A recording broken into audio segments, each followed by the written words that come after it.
Hey guys, welcome to Chem Galaxy. तो आज से मैं आप लोग को बीएससी की तैयारी करवाऊंगा। सबसे पहले बेसिकली बीएससी में केमिस्ट्री की तैयारी करवाऊंगा, ठीक है। सबसे पहले मैं बीएससी फर्स्ट ईयर को कंप्लीट करूंगा, फिर मैं बीएससी सेकेंड ईयर को कंप्लीट करूंगा और फिर बीएससी थर्ड ईयर को, ओके। और मेरा मेन फोकस होगा ऑर्गेनिक केमिस्ट्री के पेपर पे, क्योंकि ज़्यादातर बच्चों को ऑर्गेनिक केमिस्ट्री में ही दिक्कत होती है, ठीक है। उसकी रिएक्शंस, उसकी मैकेनिज्म काफ़ी कॉम्प्लिकेटेड लगता है, ठीक। तो मैं आप लोग को ऑर्गेनिक केमिस्ट्री पढ़ाऊंगा और मेरा वादा है कि आपको हर एक चीज़ समझ में आएगी, और जब तक आपको समझ में नहीं आएगी तब तक मैं आप लोग को समझाता रहूंगा, ठीक है। आप लोग मुझे कमेंट में भी पूछ सकते हैं, या फिर मेरा फेसबुक पे ग्रुप है डीप ऑर्गेनिक केमिस्ट्री, ठीक है। फेसबुक पे ग्रुप है डीप ऑर्गेनिक केमिस्ट्री, आप लोग उसको ज्वाइन करके मुझसे वहां भी क्वेश्चन पूछ सकते हो, ठीक। मैं आप लोग को तब तक बताता रहूंगा जब तक आप लोग को समझ में नहीं आएगी चीज़ें, ठीक। तो बिल्कुल भी घबराने की बात नहीं है, मैं आप लोग को हर एक चीज़ समझाने वाला हूँ, ठीक। तो सबसे पहले बीएससी फर्स्ट ईयर का आज पहला लेक्चर है। तो सबसे पहले हम लोग पढ़ने वाले हैं एल्केन्स, ओके। और एक चीज़ मैं और कहना चाहूँगा कि बेसिकली आईआईटी जेई का जो कोर्स है और बीएससी का कोर्स काफ़ी हद तक सिमिलर है। कुछ चीज़ें फ़र्क हैं जो कि आईआईटी जेई के कोर्स में नहीं है लेकिन बीएससी में है। तो बेसिकली जो आईआईटी जेई के स्टूडेंट्स हैं वो अगर ये वीडियो देख रहे हैं तो वो भी इस वीडियो से पढ़ाई कर सकते हैं, वो कोई दिक्कत वाली बात नहीं है। जो आपके कोर्स में नहीं होगा वो मैं आप लोग को बता दूंगा, ठीक है। तो सबसे पहला चैप्टर आज जो हम लोग डिस्कस करने वाले हैं वो है एल्केन्स, ठीक है। तो सबसे पहले एल्केन्स में डीप में घुसने से पहले कुछ इंट्रोडक्शन देखते हैं, जनरल चीजें और बेसिक कॉन्सेप्ट्स देखते हैं जो आगे एल्केन्स में काम आने वाले हैं, और आगे बेसिकली पूरी ऑर्गेनिक केमिस्ट्री में ये चीजें काम आएंगी, ठीक है। तो शुरू करते हैं। तो सबसे पहले हम लोग अपनी हेडिंग डाल लेते हैं। तो हेडिंग क्या है? एल्केन्स, ठीक है। एल्केन्स, या फिर इसको हम लोग पैराफिन्स भी कहते हैं, ठीक है। पैराफिन्स, ठीक है। मैं आप लोग से रिक्वेस्ट करूंगा कि जो जो मैं लिखता जा रहा हूं आप लोग भी इसके नोट्स बनाते रहें, ठीक है। तो आप लोग के लिए और अच्छा रहेगा। तो एल्केन्स या फिर पैराफिन्स, ओके, ये हम लोग का पहला टॉपिक है। तो सबसे पहले बात कर लेते हैं कि बेसिकली सबसे पहले मैं आप लोगों को बताता हूं कि हाइड्रोकार्बन्स क्या होते हैं, ठीक है। तो हाइड्रोकार्बन्स बेसिकली क्या है? तो हाइड्रोकार्बन्स कुछ नहीं है, ऐसे कंपाउंड्स जिसमें सिर्फ कार्बन हो और हाइड्रोजन हो, तो ऐसे कंपाउंड्स को कहते हैं हाइड्रोकार्बन्स। नाम से ही स्पष्ट है, हाइड्रो हाइड्रोजन से आया और कार्बन मतलब कार्बन, तो ऐसे कंपाउंड जिनमें सिर्फ हाइड्रोजन और कार्बन है, ऐसे कंपाउंड्स को कहा जाता है हाइड्रोकार्बन्स, ठीक है। तो हाइड्रोकार्बन्स में कौन कौन से आते हैं? एल्केन आता है, एल्कीन आता है, एल्काइन आते हैं, ठीक है। जैसे कि एल्केन का मैं एग्जांपल लूं अगर आपके लिए, तो ये देखिए, ये है एल्केन, ठीक। ये क्या है? एल्केन है, ठीक। तो आप देखिए इसमें 2 कार्बन है, ठीक, और 3 हाइड्रोजन इधर, 3 हाइड्रोजन इधर है। तो कुल मिला के पूरे कंपाउंड में सिर्फ कार्बन है और हाइड्रोजन है, ठीक। इसीलिए इसको हाइड्रोकार्बन्स कहते हैं। ऐसे ही एक और एग्जांपल मैं देता हूं इसका, ठीक। ये क्या है? ये है एल्कीन, ठीक। एल्कीन है ये, ठीक। तो डबल बॉन्ड है इसलिए एल्कीन हुआ। तो इसमें भी आप देखिए सिर्फ कार्बन और हाइड्रोजन हैं, राइट। तो इसका मतलब ये क्या हुआ? हाइड्रोकार्बन हुआ, ठीक। ऐसे ही तीसरा एग्जांपल जो मैंने आप लोग को बताया एल्काइन का, ठीक। तो ये राज चलिए आपका एल्काइन हो गया, ठीक। ये हो गया आपका एल्काइन। तो इसमें भी देखिए सिर्फ कार्बन और हाइड्रोजन है, ठीक, और कोई भी एलिमेंट प्रेजेंट नहीं है। तो इस टाइप के कंपाउंड्स को कहा जाता है हाइड्रोकार्बन्स, ठीक है। आई होप इतना क्लियर हुआ आप लोग को।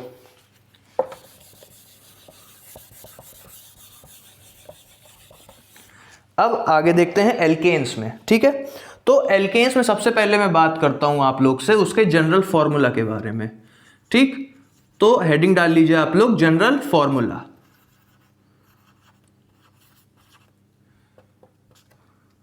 ठीक। तो बेसिकली एल्केन्स का जो जनरल फॉर्मूला होता है वो ये होता है CnH2n+2, ठीक है। जहां पे n जो है 1 हो सकता है, 2 हो सकता है, 3 हो सकता है और ऐसे, यानी कि n कोई भी नेचुरल नंबर हो सकते हैं, 1 से लेकर इन्फिनिटी तक कुछ भी हो सकता है, ठीक है। तो अब जैसे एग्जांपल्स ले लेते हैं कुछ। मान लो अगर मैं n1 रखूं यहां पे, ठीक। अगर मैंने n1 रखा तो क्या कंपाउंड बनेगा? तो N1 रखते हैं तो यहां पर C1 हो जाएगा। यहां क्या है 2N+2 यानी कि H2 इंटू 1 प्लस 2 यानी कि क्या बना CH4। ठीक, ये क्या बना CH4। ये आपका सबसे छोटा एल्केन आप कह सकते हो क्योंकि सिंगल कार्बन का है। ठीक, इसका नाम क्या होता है, इसका नाम होता है मीथेन। ठीक, इसका नाम है मीथेन। ठीक, अच्छा अगर मैं N=2 रखूं तो क्या बनेगा, तो C2H2 इंटू 2 प्लस 2 यानी कि बनेगा C2H6। राइट, 2 इंटू 2 4 हुआ, 4 प्लस 2 6, तो C2H6 बना। ये क्या होता है, ये होता है आपका इथेन। ये हो गया आपका इथेन। राइट, तो इसी तरह अगर आप रखते जाओगे तो अलग अलग कंपाउंड्स बनते जाते हैं। तो मैं आप लोग एक लिस्ट बना देता हूं, आप लोग उसको नोट डाउन करिए कि यहां तक के एलिमेंट्स कम से कम आपको याद रहने चाहिए। इसके हायर वाले चाहे ना भी याद हो तो उतना बड़ा इशू नहीं है। ठीक है, तो मैं एक लिस्ट बना देता हूं आप लोग के लिए। ठीक है, तो देखिए सबसे पहले आ जाते हैं इधर, तो CH4 यानी कि मीथेन। ठीक, आप लोग भी नोट डाउन करते रहिए इसको। और C2H6 यानी कि इथेन। ठीक, और ये नाम भी आप लोग को याद रहने चाहिए। ठीक है, क्योंकि आप क्या कहते हैं मॉलिक्यूलर फॉर्मूला नहीं, कोई टीचर पूछेगा तो मॉलिक्यूलर फॉर्मूला नहीं बताओगे कि मुझे C2H6 चाहिए या फिर C3H8 चाहिए। ठीक, आप सीधा नाम लोगे, तो इसलिए नाम याद रखिएगा। C3H8 अगर है तो इसको कहते हैं प्रोपेन। ठीक, फिर आता है ब्यूटेन, तो C4H10 इसका क्या होगा, ब्यूटेन। ठीक, आप लोग इसके नोट्स जरूर बना लीजिए। फिर आता है C5H12, ये क्या होता है, पेंटेन। पेंटेन। ठीक, अब आगे देखते हैं। बेसिकली 10 कार्बन्स तक के कंपाउंड्स जो बन रहे हैं एल्केन्स में, वो आप लोग को याद रहने चाहिए। ठीक है, उसके आगे के नहीं भी याद रहते हैं तो कोई इतना बड़ा इशू नहीं है। C6H14 ये क्या हो गया, ये हो गया हेक्सेन। ठीक, फिर आता है C7H 7 दूनी 14 2 16। ठीक, तो ये क्या हो गया, हेप्टेन। फिर आ गया C8H18 ये क्या हो गया, ऑक्टेन। राइट, फिर क्या आया C9H20 ये क्या हुआ, नॉनेन। ठीक, और लास्ट में आया C10H22 ये क्या हुआ, डेकेन। ठीक, तो बेसिकली ये हैं 10 कंपाउंड, स्टार्टिंग के 10 एल्केन्स हैं बेसिकली ये। ठीक है, तो आप लोग इसको जरूर नोट डाउन कर लीजिए और इनको जरूर याद रखिएगा। ठीक है, ये बहुत जरूरी है। तो आई होप आप लोग ने नोट डाउन कर लिया, तो मैं रब कर देता हूं और आगे पढ़ते हैं। ठीक है,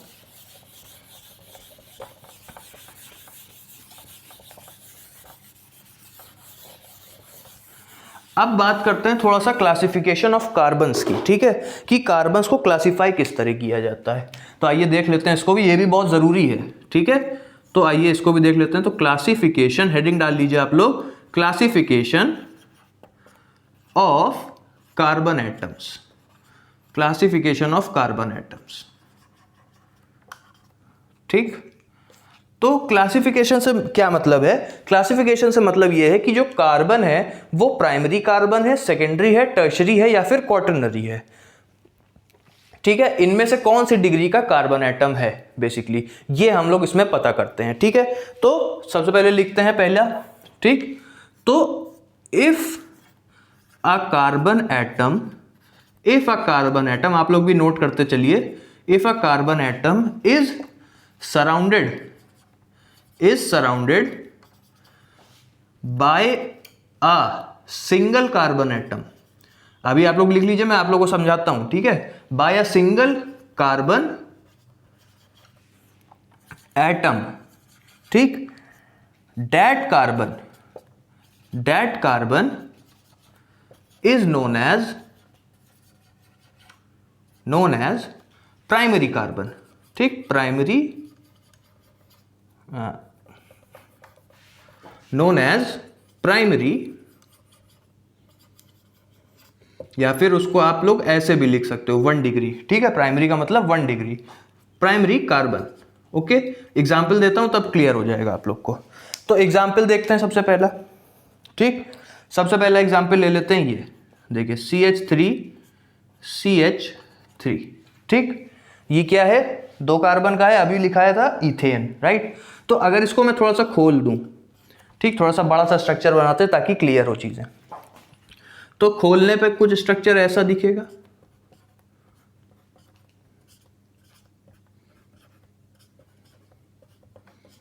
ठीक, खोलने पे कुछ स्ट्रक्चर ऐसा दिखेगा।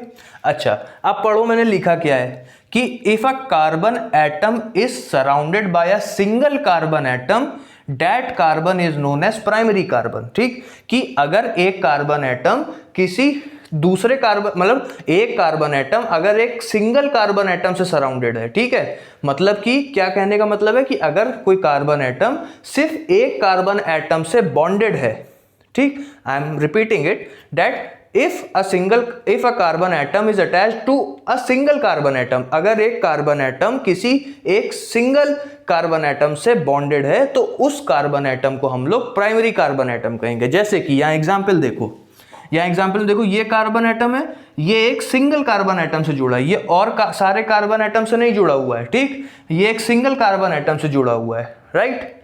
तो इसका मतलब इसकी डिग्री कितनी हो गई, इसका मतलब इसकी डिग्री कितनी हो गई, 1 डिग्री, यानी कि प्राइमरी कार्बन एटम हुआ, ठीक। सिमिलरली इस कार्बन के लिए भी आप कह सकते हो, ये कार्बन सिर्फ एक सिंगल कार्बन एटम से जुड़ा हुआ है, राइट।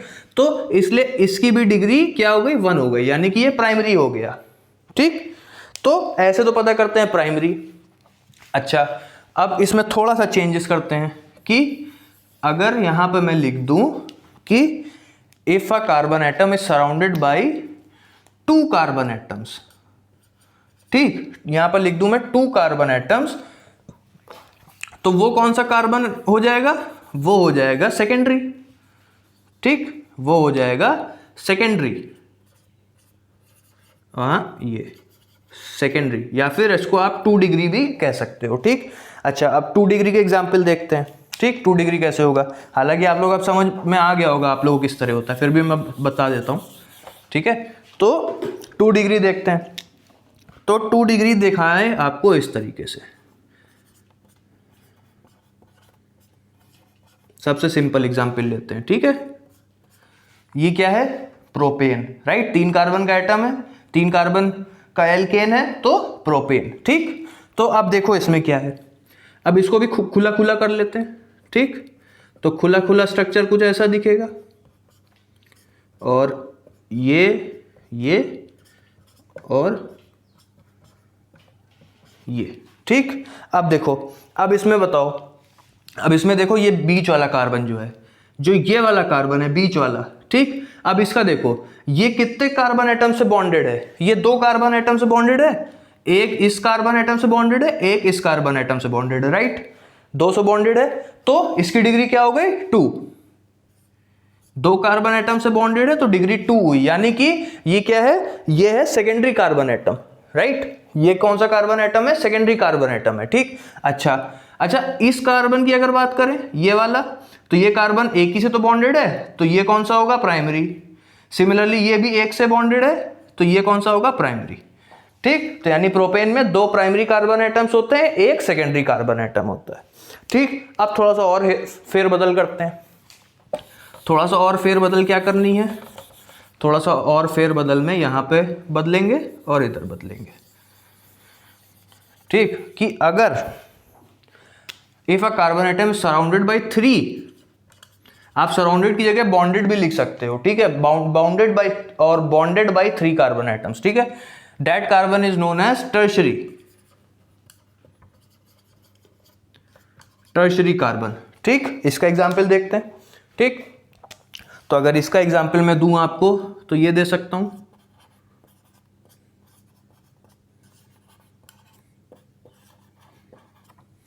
ठीक।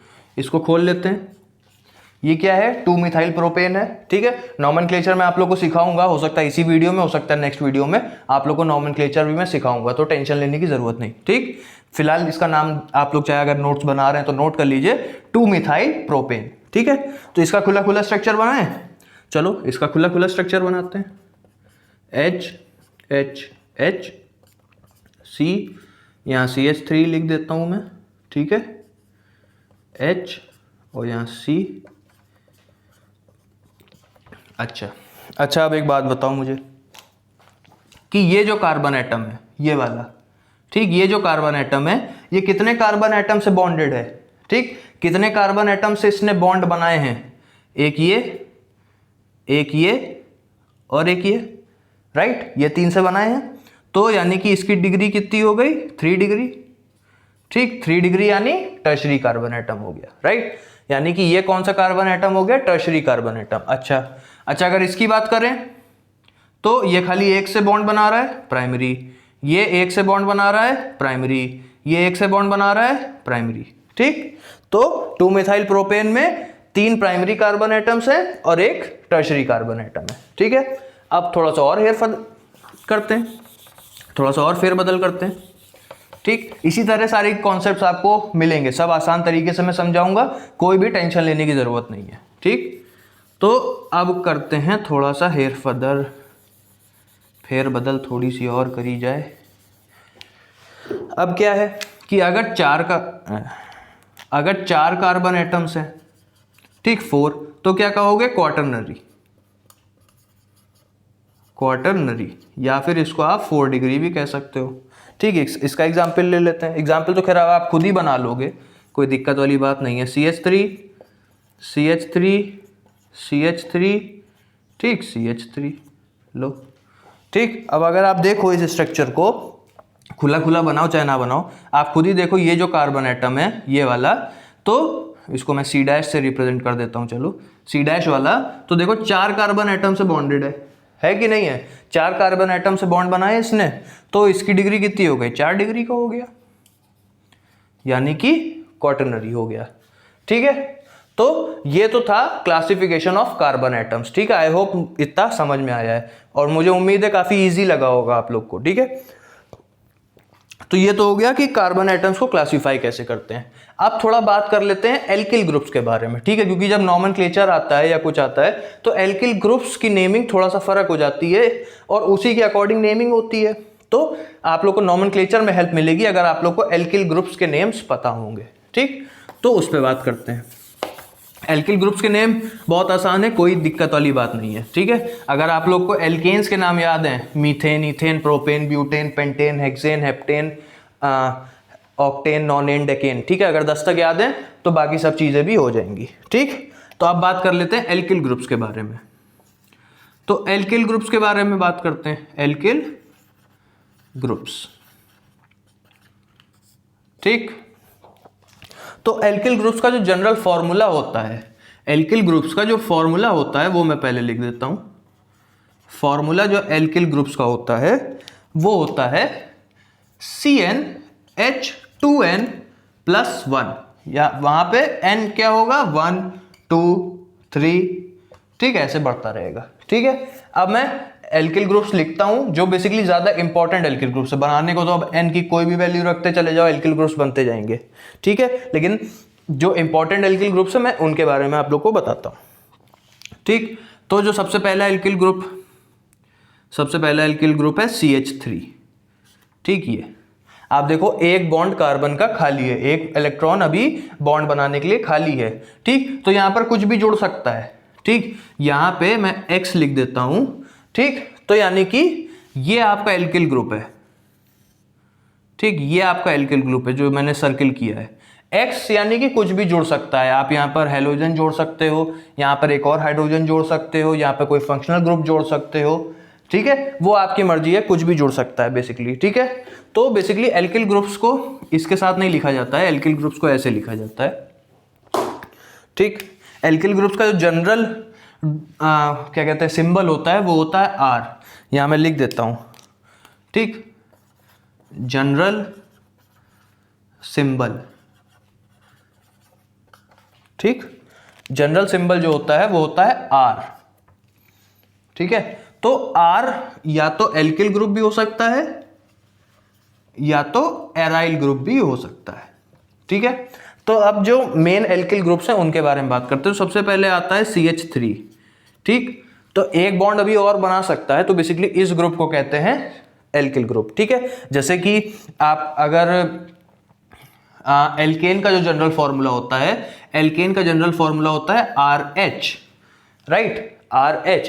तो जो ये R है यही होता है एल्किल ग्रुप। इसमें हमने हाइड्रोजन जोड़ दिया तो इसलिए ये एल्केन हो गया। ठीक, इसी की जगह, हाइड्रोजन की जगह अगर मैं यहाँ पे क्लोरीन या फिर ब्रोमीन कोई जोड़ देता तो हेलो एल्केन हो जाता, क्योंकि मैंने हेलोजन जोड़ा। ठीक, अगर इसकी जगह मैं यहाँ पर OH जोड़ दूं, ठीक, तो यानी कि ये एल्कोहल हो जाएगा। ठीक, इसकी जगह अगर मैं यहाँ पे ये जोड़ दूं तो ये कार्बोक्सिलिक एसिड हो गया। ठीक, तो एल्किल ग्रुप से जो चीज जुड़ेगी उसी के अकॉर्डिंग उसका आप कह लीजिए प्रॉपर्टीज होंगी। ठीक है, एसिड है, कार्बोक्सिलिक एसिड, कार्बोक्सिल ग्रुप जोड़ा तो कार्बोक्सिलिक एसिड बन गया, OH जोड़ता तो एल्कोहल बन जाता। ठीक, तो प्रॉपर्टी उसी हिसाब से वेरी करती है, लेकिन क्या चीज कांस्टेंट रही?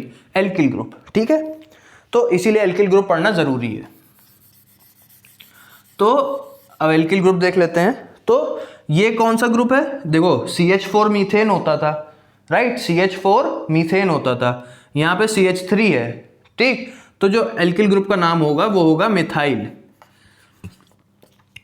जो एल्केन का नाम होता है वही नाम रहता है, बस एंडिंग ANE की जगह, एल्केन में नेम की एंडिंग ANE से हो रही है, उसकी जगह एंडिंग YL से करनी है, दैट्स इट। ठीक है, और कोई हेरफेर नहीं होनी है, और कोई फेरबदल नहीं होगी कि ANE की जगह, AN की जगह आपको I लगाना है, YL। ठीक है, बाकी नेम सेम रहेगा। तो ये मीथेन का एल्किल ग्रुप है, राइट, CH4 होता है मीथेन, उसका एल्किल ग्रुप है CH3, तो इसका नाम हो जाएगा मिथाइल। ठीक, इसी की जगह ये हो जाए CH2। ठीक, यहां पर एक खाली। ठीक, तो CH3 इथेन होता था। ठीक, ठीक, उसी का ये एल्किल ग्रुप है, तो इसका क्या नाम होगा? इथाइल। ठीक, एंडिंग बस आपको YL से करनी है। ठीक, इथाइल। अच्छा, अब आ जाते हैं इस पे CH2 और CH2। ठीक, तो ये क्या है? CH3 प्रोपेन होता। ठीक, उसका एल्किल ग्रुप है ये। ठीक, तो इसका क्या नाम होगा? प्रोपिल। इसका नाम होगा प्रोपिल, राइट। अच्छा, अगर ऐसे हो CH3 ठीक, मान लो ऐसे हो। ठीक, अब क्या होगा? वही चीज लिखी है, बस मैं यहां पर जोड़ने की जगह मैं यहां जोड़ना चाहता हूं। ठीक, कार्बन में तो आप कहीं भी जोड़ सकते हो, तो मैं लास्ट वाले कार्बन एटम में नहीं जोड़ना चाहता, मैं सेंटर वाले कार्बन एटम में जोड़ना चाहता हूं। ठीक, तो जो एल्किल ग्रुप बनेगा उसका वो ये बनेगा। तो जो एल्किल ग्रुप बनेगा वो ये बनेगा। ठीक, इसको क्या कहेंगे? तो एक पॉइंट नोट कर लो कि जब भी कोई चेन है, ठीक है, जब भी कोई कार्बन की अगर चेन है, ठीक है, तो उसमें जिधर से नंबरिंग कर रहे हो, ठीक है, मान लो मैं नंबरिंग इधर से कर रहा हूं।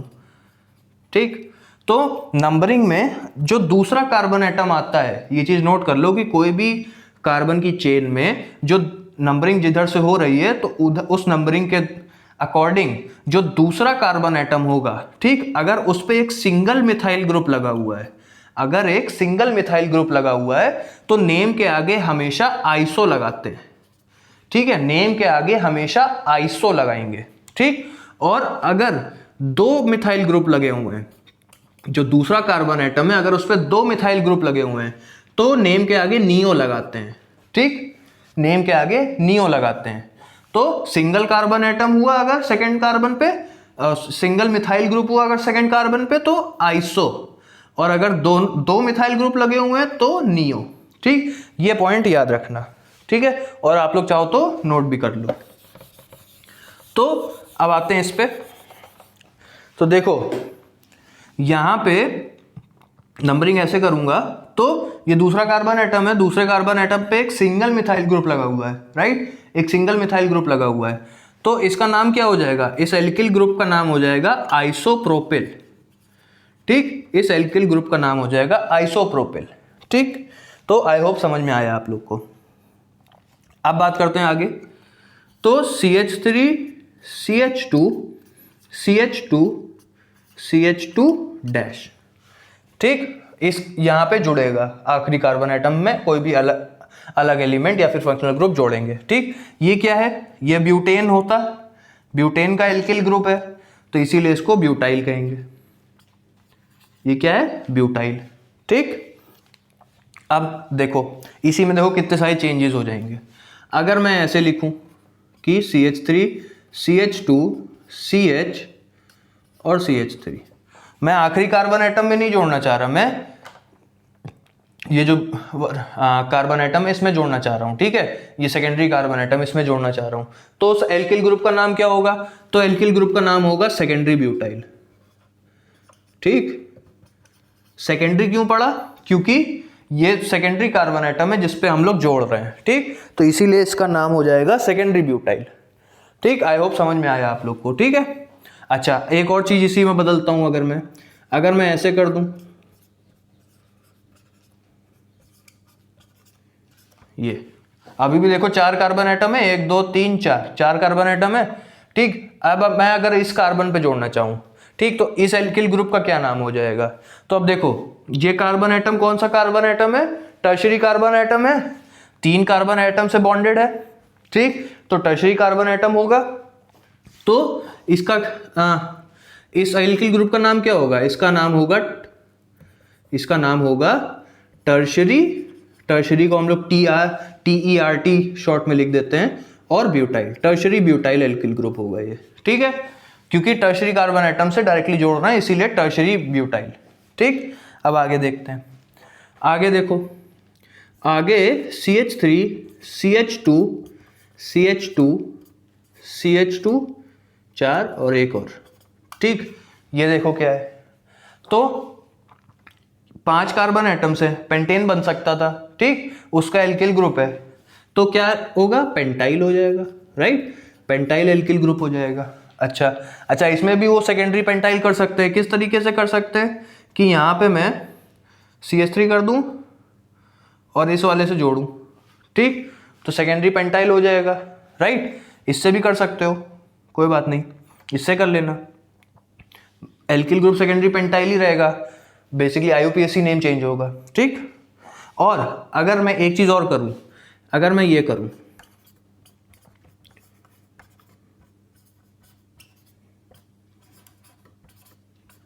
ठीक, अगर ये करूं, देखो 5 कार्बन आइटम्स हैं। ठीक, 5 कार्बन आइटम्स हैं। ठीक, अब इस एल्किल ग्रुप का नाम क्या होगा, ठीक, मैं इधर जोड़ रहा हूं, यहां पे मैं जोड़ूंगा, यहां पे कोई मैं एक एलिमेंट जोड़ूंगा X। ठीक, तो जो ये एल्किल ग्रुप है, ये इसका नाम क्या होगा, इसका नाम देखो, अभी मैंने आप लोग को एक पॉइंट लिखवाया था, यहां पर एलिमेंट जोड़ोगे, नंबरिंग ऐसे करोगे, तो ये दूसरा कार्बन आइटम है। ठीक, दूसरे कार्बन आइटम पे 2 मिथाइल ग्रुप जुड़े हुए हैं, 2 मिथाइल ग्रुप जुड़े हुए हैं, तो नेम के आगे क्या लग जाता है, नियो। राइट, नियो लग जाता है, और टोटल कितने कार्बन आइटम्स है, 5 हैं, तो नियो पेंटाइल। ठीक, नियो पेंटाइल। तो आई होप समझ में आया आप लोग को, इसको नियो पेंटाइल कह देंगे। ठीक है, तो आप लोग को आई होप एल्किल ग्रुप्स भी समझ में आया। तो हम लोग ने आज क्या क्या पढ़ा, सबसे पहले तो जनरल फॉर्मूला ऑफ एल्केन पढ़ा। ठीक, उसके बाद एल्केन्स 10 कार्बन तक के देखे, उनके नाम देखे, फिर क्लासिफिकेशन ऑफ कार्बन्स देखा कि प्राइमरी किसको कहते हैं, सेकेंडरी किसको, टर्शरी किसको। ठीक, फिर एल्किल ग्रुप्स के बारे में पढ़ा कि एल्किल ग्रुप्स जनरल फॉर्मूला क्या है, जनरल सिंबल क्या है, और जो इंपॉर्टेंट एल्किल ग्रुप्स है उनके नेम्स क्या हैं। ठीक, तो आज के लिए हम लोग इतना ही रखते हैं, बहुत ज़्यादा लंबा नहीं खींचता मैं। ठीक है, आप लोग पहले इतना पढ़ो। ठीक, फिर मैं नेक्स्ट टॉपिक पे आऊँगा, जिसमें नेक्स्ट टर्न पे आऊँगा बेसिकली, और उसमें मैं आप लोग को नॉमेनक्लेचर बताऊँगा, और अगर बहुत लंबा वीडियो नहीं हो रहा होगा तो आप लोग को कुछ प्रिपरेशन मेथड्स भी मैं बताऊंगा। ठीक है, तो आई होप आप लोग को इतना समझ में आया। आप लोग इसके नोट्स बना लीजिए और इसकी अच्छे से प्रिपरेशन करिए। ठीक है, तो अब हम लोग मिलते हैं अगले वीडियो में, तब तक के लिए शुक्रिया।